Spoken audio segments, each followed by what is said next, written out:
প্রিয় নবম দশম শ্রেণীর শিক্ষার্থীরা দ্য ডেইলি ম্যাথ ইউটিউব চ্যানেলে তোমাদের স্বাগত। আজকে আমি তোমাদের অনুশীলন 2.1 এর 2 নংয়ের ক, খ এবং গ এই 4টা অঙ্কই সমাধান করাবো। জাস্ট ভিডিওটি মনোযোগ সহকারে দেখবা, তাহলে কিন্তু খুব সহজেই বুঝতে পারবা। তো দেখো, এগুলোকে আমাদের সেট গঠন পদ্ধতিতে প্রকাশ করতে বলছে, অর্থাৎ তালিকা পদ্ধতিতে দেওয়া আছে, এগুলোকে জাস্ট আমরা সেট গঠন পদ্ধতিতে প্রকাশ করব।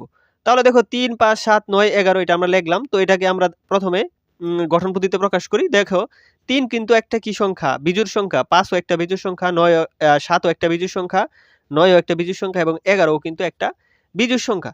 তাহলে এটা আমরা প্রথমে ধরতে পারলাম। তো এখন আমরা জাস্ট লিখব প্রদত্ত সেটের উপাদানগুলো 3 থেকে 11 পর্যন্ত কি বিজোড় সংখ্যা। 3 থেকে শুরু হইছে 11 পর্যন্ত। তাহলে আমরা লিখতে পারি, সুতরাং প্রদত্ত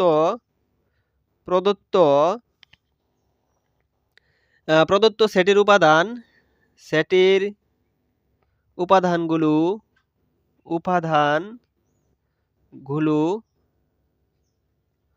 3 থেকে কত 11 পর্যন্ত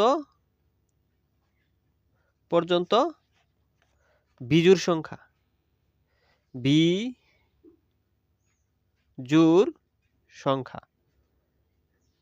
তাহলে জাস্ট এখন তুমি জাস্ট শর্তটা লিখবা, তাহলেই কিন্তু হয়ে যাবে। তাহলে নির্ণেয় সেট আমরা লিখতে পারি, সুতরাং নির্ণেয় সেট আমরা লিখতে পারি, নির্ণেয় সেট হচ্ছে এগুলা কিন্তু স্বাভাবিক সংখ্যা। তো x এর মানটা হবে x যেন n এবং কি 3 থেকে কি বড় 3 থাকবে, x বিজোড় সংখ্যা এবং আমরা লিখতে পারি x কি সংখ্যা, x বিজোড় সংখ্যা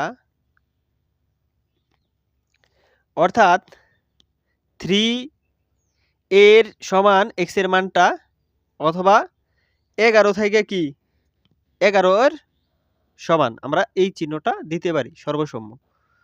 তাহলে কিন্তু এটাই আমাদের হচ্ছে কি আমাদের সেট গঠন পদ্ধতি নির্ণয় হয়ে গেল। দেখো এখানে শর্তটা কি দিছি, 3 এর সমান অথবা 3 থেকে ছোট, 11 এর সমান অথবা 11 থেকে ছোট, আর এক্সট্রা হতে হবে বিজোড় সংখ্যা। তাহলে কিন্তু এটা আমাদের এই পর্যন্তই আনসার। তো আশা করি বুঝতে পারছো। তো এখন আমরা খ নাম্বারটা সমাধান করব। দেখো খ নাম্বারটা কি দেওয়া ছিল। খ নাম্বারটা দেখো 1 2 3 4, তারপরে 5 নাই, 6 9 12 18, তারপর হচ্ছে 36। তো এই সবগুলাই কি দেখো, সবগুলাই কিন্তু 4 নং 36, সবগুলাই কিন্তু 36 এর গুণনীয়ক। এগুলো আমরা দেখতেই বুঝতে পারতেছি, এগুলো হচ্ছে কি সেটগুলো হচ্ছে 36 এর গুণনীয়ক। ঠিক আছে, এগুলো সবগুলাই আমাদের 36 এর গুণনীয়ক। চারটা, তো এগুলো হচ্ছে আমাদের কি 36 এর গুণনীয়ক এবং 4 8 এটা না, এটা হচ্ছে খ নাম্বারটা। খ নাম্বারটা হচ্ছে 1 2 3 4, এগুলো হচ্ছে 4 নং 36, 3 12 36, 18 দ্বিগুণে 36, 36 কে 36, এগুলো 36 এর গুণনীয়ক। তাহলে আমরা খ নাম্বারটা লিখব। খ নাম্বারটা আমরা লিখতে পারি হচ্ছে প্রদত্ত সেটের উপাদানগুলো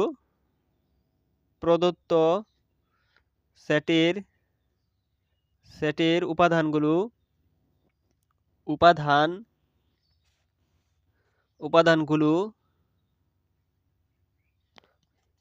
36 এর গুণনীয়ক।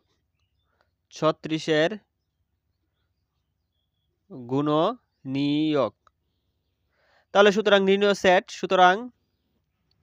নির্ণেয় সেট আমরা খুব সহজেই নির্ণয় করতে পারবো। তো x এর মানটা কি হবে, x স্বাভাবিক সংখ্যা, এটা আমরা জানি। তো x হবে 36 এর গুণনীয়ক, x এর মানটা হবে 36 এর গুণনীয়ক।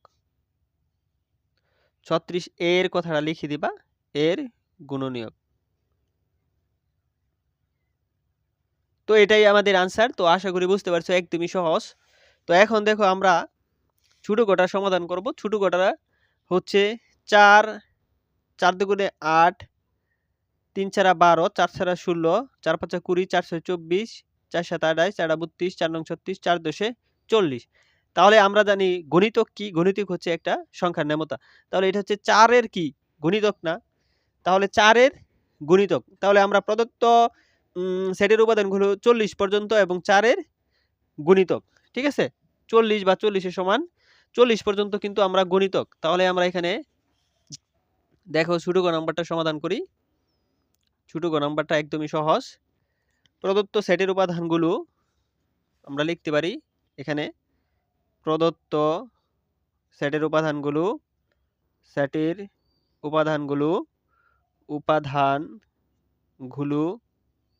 কত পর্যন্ত? 40 পর্যন্ত কি 40 পর্যন্ত কি 4 এর গুণিতক। হ্যাঁ, আমরা লিখতে পারি 4 এর গুণিতক।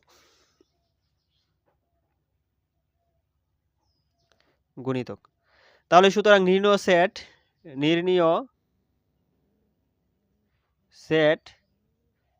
সেট আমরা কিভাবে লিখতে পারি? x স্বাভাবিক সংখ্যা x belongs to n is true। তো নির্ণয় সেটটা হবে আমাদের, দেখো x এর মানটা হবে 4 এর গুণিতক এবং কত পর্যন্ত? এবং x 40 পর্যন্ত, ঠিক আছে? 40 বা 40 এর সমান সেই পর্যন্তই কিন্তু আমাদের। তো এটাই হচ্ছে আমাদের আনসার। তো আশা করি এটাও বুঝতে পারছো। তো এখন আমরা সর্বশেষ এটা বড় গ নাম্বারটা সমাধান করব। বড় গ, দেখো এটা হচ্ছে 4 5 6 প্লাস মাইনাস দেওয়া আছে। কি দেওয়া আছে? Plus minus. তাহলে এটা কিন্তু আমাদের হচ্ছে কি পূর্ণ সংখ্যা। তো জেড দ্বারা আমরা প্রকাশ করব এটাকে। তো এই পূর্ণ সংখ্যা, তো জাস্ট আমরা লিখব প্রদত্ত সেটের উপাদানগুলোর বর্গ 15 অপেক্ষা বড় এবং 36 অপেক্ষা ছোট। কারণ দেখো এখানে যদি আমরা 4 এর বর্গ করি, এগুলো কিন্তু প্লাস মাইনাস থাকলে আমাদের বর্গ বোঝায়। তাহলে এটা যদি আমরা 4 এর বর্গ করি তাহলে হচ্ছে 4 4 16 এবং হচ্ছে 6 6 36, ঠিক আছে? তাহলে 36 এবং 16। তাহলে দেখো আমরা এটা যদি সমাধান করি তাহলে কিন্তু বুঝতে পারবা বড় গ নাম্বারটা। তো প্রদত্ত সেটের উপাদানগুলোর বর্গ, প্রদত্ত সেটের উপাদানগুলোর বর্গ